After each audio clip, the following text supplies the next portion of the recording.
For the past 30 days, I've been running an experiment, drawing in the mornings and in the evenings. In this video, we will tour both sketchbooks, and I'll show you what I discovered. Because what started as an experiment to compare creativity at different times of the day ended up uncovering something completely unrelated and actually useful.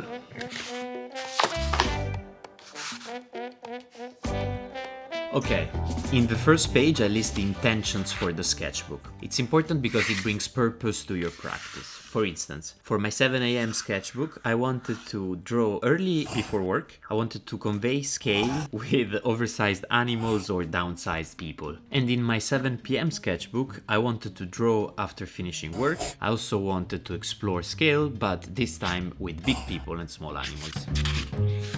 Day 1, I had a lot of fun drawing this bunny rider magician, entirely from imagination in the morning. But then I had little time after work, so I rushed a sketch of this cool perspective I found on Pinterest, and I added a lot of bunnies to stay in theme.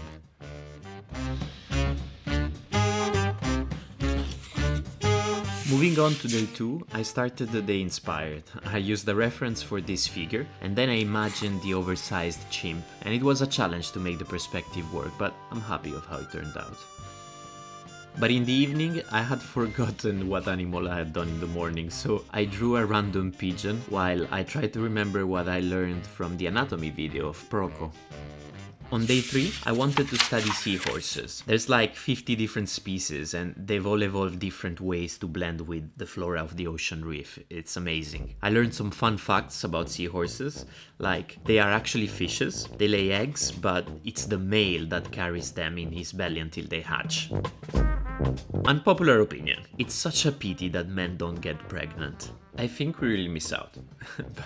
But let's forget what I said and let's move on to day 4. Aha! The first miss of the challenge. Let's keep track of the missed drawing sessions because it will be important for later on, you'll see. But in the morning, I got into this concept of a giant beetle Amazonian rider.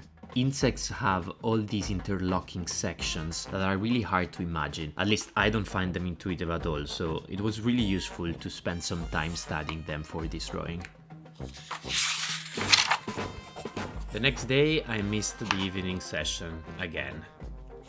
Was it a Saturday?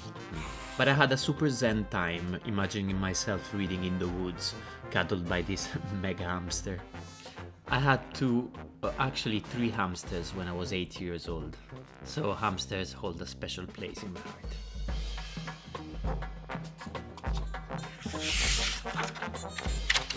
The next day, I randomly stumbled across a photograph of a chicken shot with a fisheye lens from ground level. I loved how this angle made the chicken look so intimidating, so I added a tough-looking rider, and it's one of my favorite drawings from the 7 a.m. sketchbook. But karma is a bitch, and I absolutely hate the drawing I did in the evening on that day. It's day 7, and this new routine was still looming over me, and I felt like, even though I was a quarter of the way into the challenge, I hadn't got anywhere. So yeah, this is what the morning drawing is about.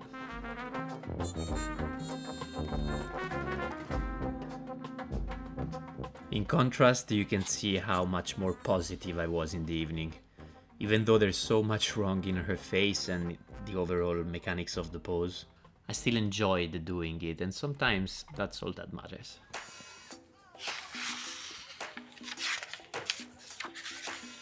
Day 8, I remember this. I had slept really terribly that night and I couldn't think of anything to draw in the morning. So I found this subreddit which posts a different prompt every day. And that day was loud noises, which was perfect because mosquitoes were the reason for my misery. And drawing from prompts makes it quite fun, to be honest. Having systems in place can help you get into this autopilot mode, and that's great for building habits. The evening drawing, for example, is always a scene with a downsized version of the same animal. So having a prompt to automate the morning session was the missing piece of the puzzle for me.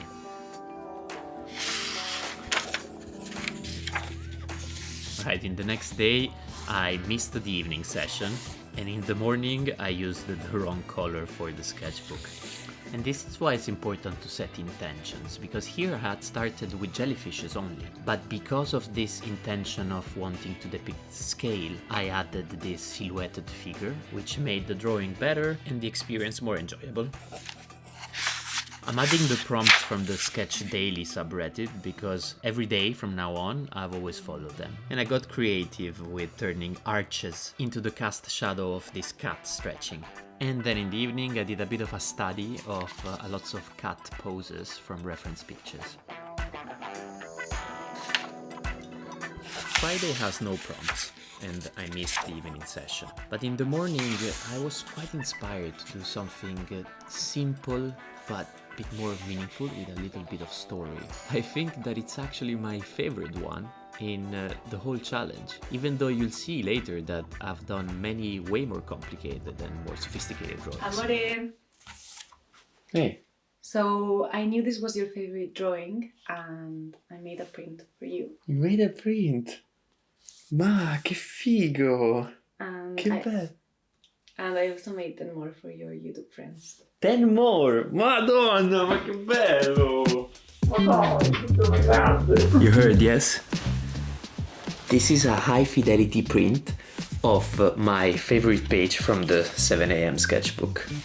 And there's 10 more available for you, my YouTube friends, as she put it. But although this is my personal favorite, it might not be yours. And so what I'm going to do is the following.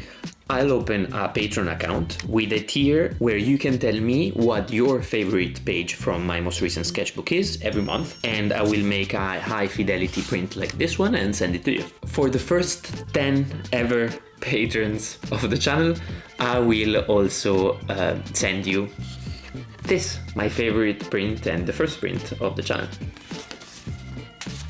On top of owning exclusive prints, as a patron of the channel, you will also get to vote and chat with me and brainstorm with me on the next sketchbook ideas and video ideas. And it's the very beginning of the channel, so it's a unique opportunity to have quite a large impact from the onset.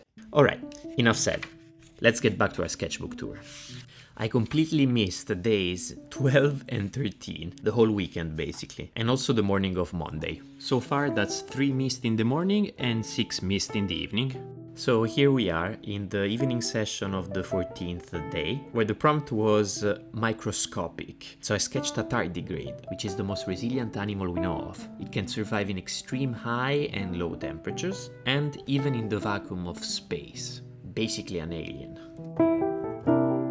The next day's prompt was sandwich, and I couldn't help but making it about a giant tortoise. There was a giant turtle in my garden when I was 10 years old. Her name was Jessie. She used to follow me around. One day I was eating a sandwich and a tomato fell on the floor, and Jessie ate it and went completely crazy. Turns out that turtles love tomatoes. So I couldn't be seen eating in the garden ever since because she would charge full on hoping for more tomatoes. And it's a pity I never took the time to draw her before I left. And that's what the 7 PM drawing is about.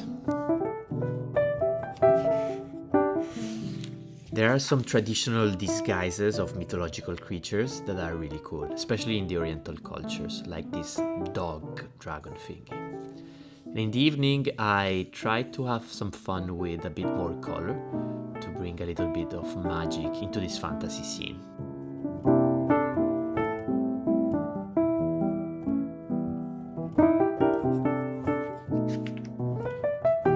When I was a kid, I thought that penguins were huge and scary.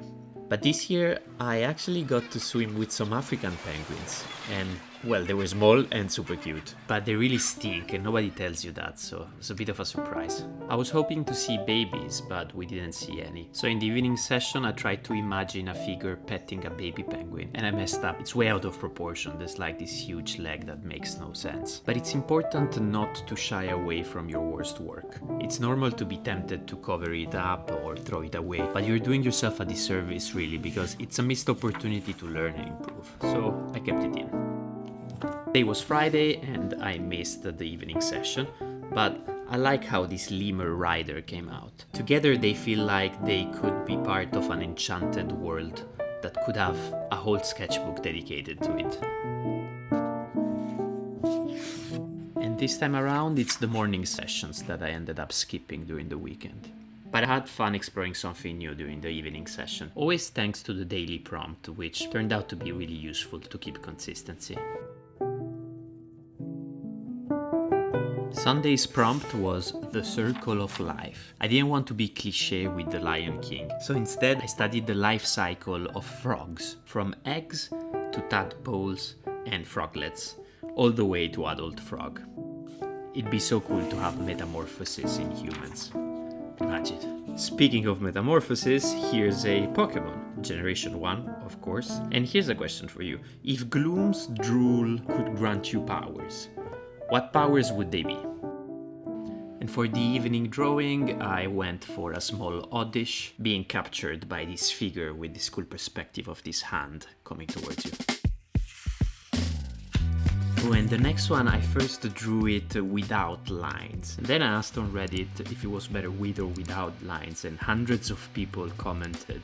Overall, people preferred with lines, and I kind of agree, but going through the process of drawing it without lines first forced me to think in terms of volumes instead of edges and shapes, which is what I did in the evening drawing that you can see here, and the quality is much better when you think in terms of volumes.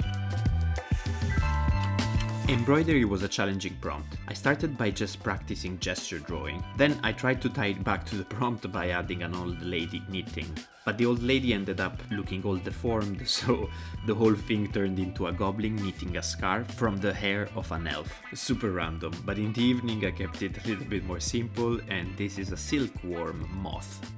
The warm stage of this fluffy thing is what makes silk.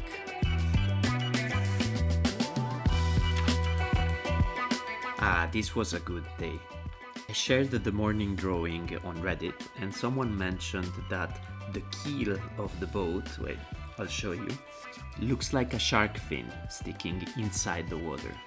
So it's kind of cool that there's shark drawn towards it.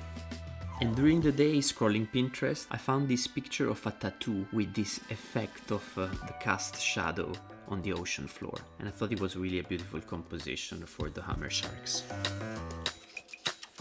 And another free draw Friday and another missed evening session. It's definitely a pattern by now. But that morning I woke up thinking about Python code because I had spent the previous evening trying to debug some Python code that I don't usually work with Python. But it's funny how your brain continues to try to solve the problems during the night, especially for coding. And usually you do wake up with at least an idea of how to solve it.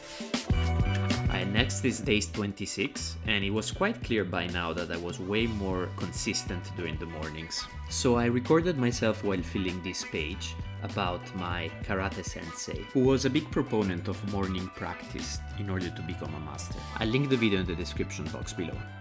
And in the evening, I studied shading, which is a serious weak point of mine, and it prevents me from working fully from imagination. So I'm planning to do a sketchbook entirely dedicated to learning how to shade properly. And just to confirm the pattern, the next day I missed another evening session. But again, quite solid practice in the morning. And the prompt gave me really no choice here. It had to be a great white shark.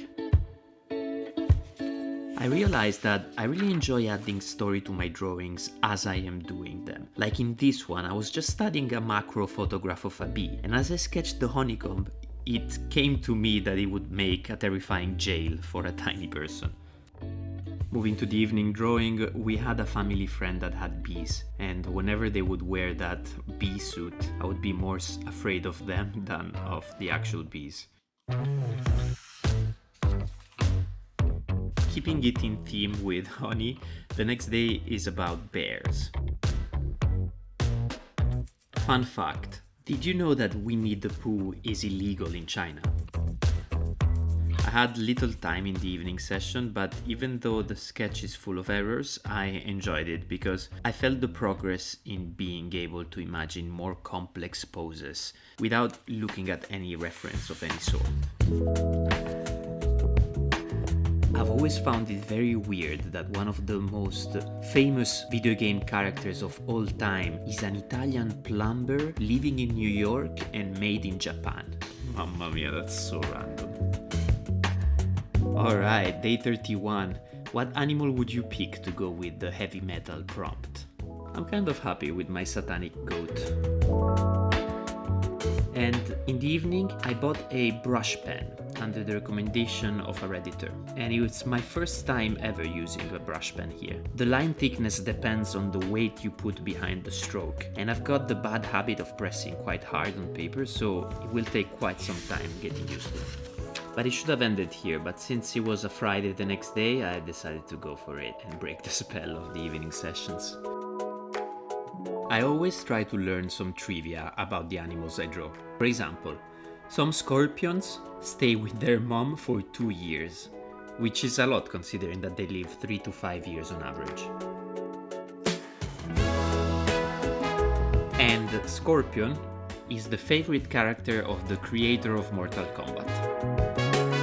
And there you go, that's both sketchbooks completed. This challenge taught me a very concrete lesson. Just look at the stats here. I missed 5 drawing sessions in my 7 AM sketchbook versus 10 in the 7 PM sketchbook. And if we discount weekends, I've had a nearly perfect streak in the morning sketchbook. This is to me a clear indication that designing a morning routine during work days is the biggest lever you can pull to learn a new skill or improve at an existing one. So I hope this advice will have a positive impact on your life. And if you want to support me, consider becoming a patron or share this video with someone you love.